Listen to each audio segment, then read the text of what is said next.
ఇక్కడైతే sir.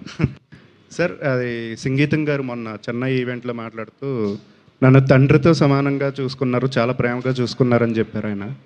So ఆయన గురించి చాలా వరకు మీకు డీప్ నాలెడ్జ్ ఉందని కూడా చెప్పారు. సో మీరు బయోపిక్ ఎలా స్పెషలిస్ట్ కాబట్టి ఆయన బయోపిక్ ఏమైనా మీరు తీసే అవకాశం ఉందా? సంగీతం గారు అదే చెప్తున్నా కదా, సార్కి ఇలాంటి ఐడియాలు చెప్తే ఆయన మంచి కౌంటర్ వేస్తారు. ఆయనకు అసలు ఇలాంటివి ఇష్టం ఉండదు. బట్ యా, అంటే ఆయనతో ఇన్ని రోజులు ఇన్ని నెలలు సంవత్సరాలు స్పెండ్ చేయడమే ఒక అడ్వాంటేజ్, ఒక లక్, బ్లెస్సింగ్ అనుకోవాలండి. సో బియాండ్ దట్ ఏం ప్లాన్స్ లేదు. అంటే ఆయన లైఫ్లో అంటే ఈ స్టోరీ ఉండిపోయింది అని మీకు చెప్పారా, లేదా మీరు ఆయన అడిగారండి స్టోరీ? లేదండి, 94 year old కదా ఆయన, ఎందుకు అంత కష్టపెట్టారు ఆయన్ని మీరు?